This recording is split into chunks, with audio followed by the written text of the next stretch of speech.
Lecture 3.1, Predicates and Quantifiers. In this lecture, we plan to develop some notation to describe propositions that depends on some state of the propositional variables. We'll also introduce some mathematical notation to describe these predicates precisely.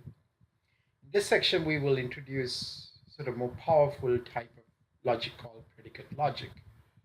For example, how would you express the statement, every computer in the CS labs is working fine? All even numbers are divisible by 2. Odd numbers are divisible by 3, and so on. So that's what we're going to be learning in this lecture. So we're going to go past the review section and on to predicates. So predicate is a proposition that depends on some state of its propositional variables. So for example, you could say something like every computer is connected to the university network is functioning properly. So if n is a computer, so it depends on this variable n, and n is connected to university network, then n is functioning properly. So it's a good way to think about sort of like those. So let's develop some notation about this predicate logic. So if the predicate involves just one variable x, we say that px is a predicate that involves the propositional variable x. You could have predicates that involved two variables. Let's call that pxy. Is a predicate that involves the propositional variables x and y. So for example, you could say something like pxy is the proposition that x plus y equals 1. So what are the values of x plus x and y that makes that statement true? In general, we can say the predicate that involves n variables is a predicate that involves the propositional variables x1 through xn. So let's talk about predicates and program correctness. So when you write a program, we always write a precondition, which is usually an assert statement. And we write the program, and then we write the postcondition. So for example, we might say assert that x is a, y is b, before you enter this code segment, x equals x plus y equals y minus x equals x minus y.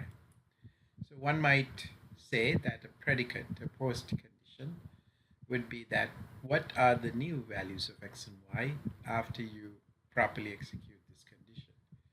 So if you follow the logic of the statements, then you must get certain things in there. So we'll talk about the universal quantifiers.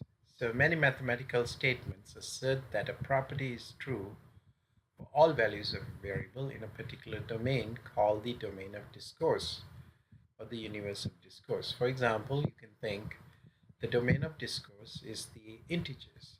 We're talking about something about integers.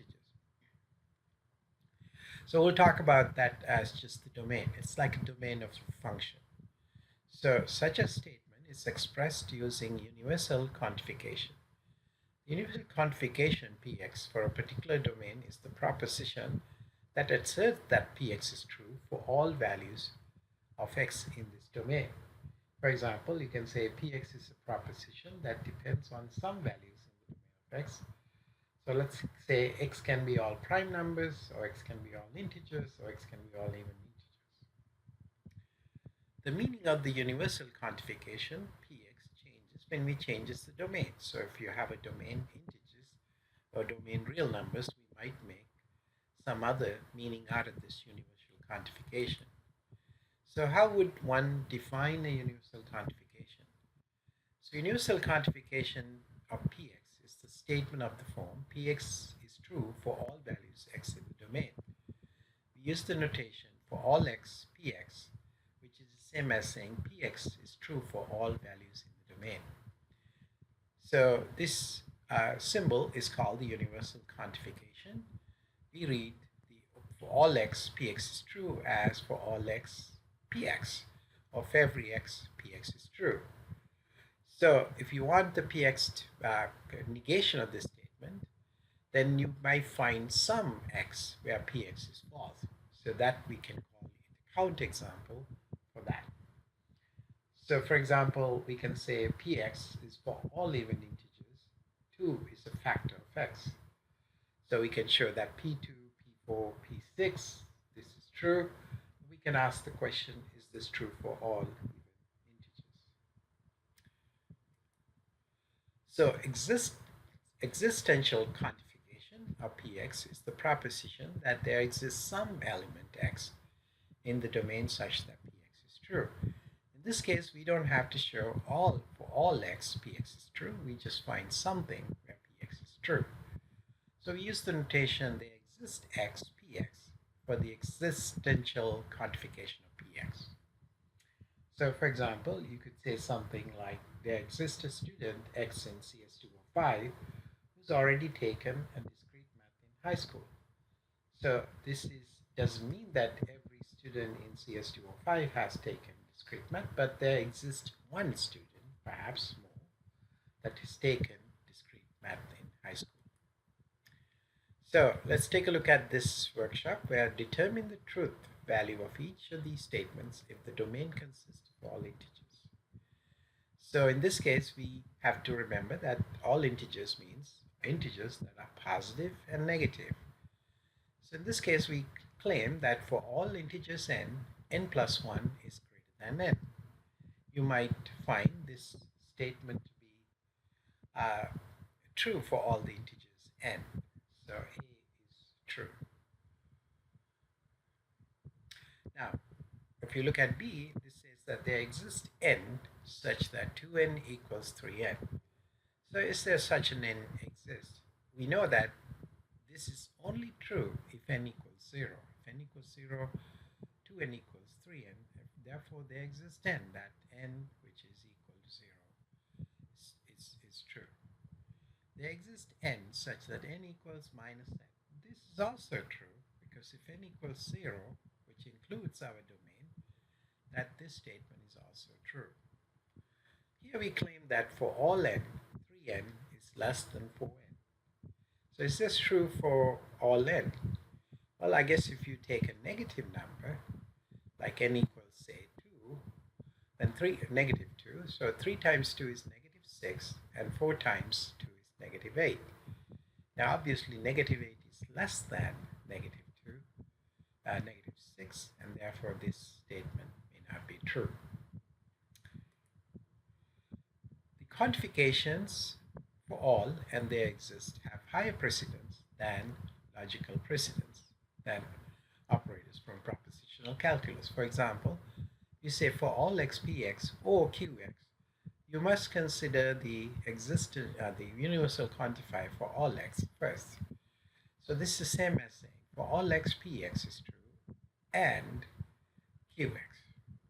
In other words, it means that for all x px or qx rather than for all x px.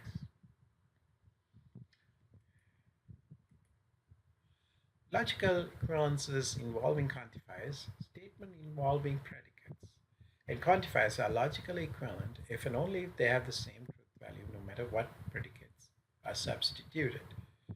So for example, we use the notation 3 bars here to indicate that two statements involving predicates and quantifiers are logically equivalent. For example, you can say px, s would be the predicate that px is x is even. Suppose the other predicate is qx, x is divisible by 2. So we know that regardless of what the x is, these two statements are equivalent. That means one can be derived from the other. Negating quantified expressions, that is an interesting one. So this one says that there exists for all x, px. So as we know, we must look at the universal quantifier first. This statement indicates that for all x, px is true, but not means there is some x where px is false. De Morgan's law and quantifiers. The negation, if you say there exists x, px, and if you negate that, which is the same as saying for all x, px is false. So that means when the negation is true, for every x, px is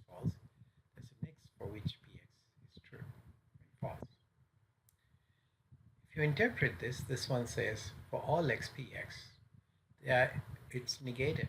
So this means that there is some x where px is false. Says there is an x for which the px is false.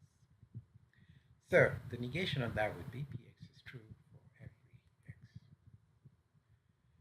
In a statement like this, we can substitute Denver for x and Colorado for y. If Denver is the capital of Colorado, this statement would be true. If Detroit is the capital of Michigan, this statement would be true, and so on. You look at another set of problems where let qx be the statement x plus 1 is greater than 2x. If the domain consists of all the integers, which one of these are true values? For example, if you substitute x equals 0, we would get 1 is greater than 0, which is true. If you substitute negative 1, you would get 0 is greater than negative 2, which is also true. And similarly, we can ask the question, is it true that for all x, qx is true? That's not true, because we can find a counterexample to show that this is not true. So in this case, we ask in the question, suppose that the domain of the propositional function px consists of -5, -3, -1, 1, 3, 5.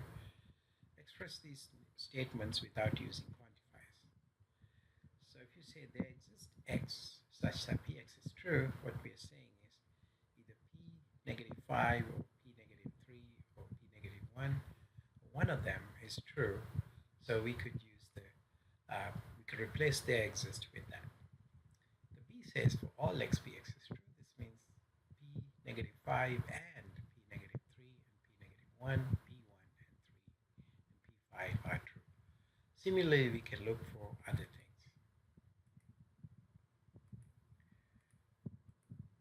So this concludes the lesson, and the other things are going to be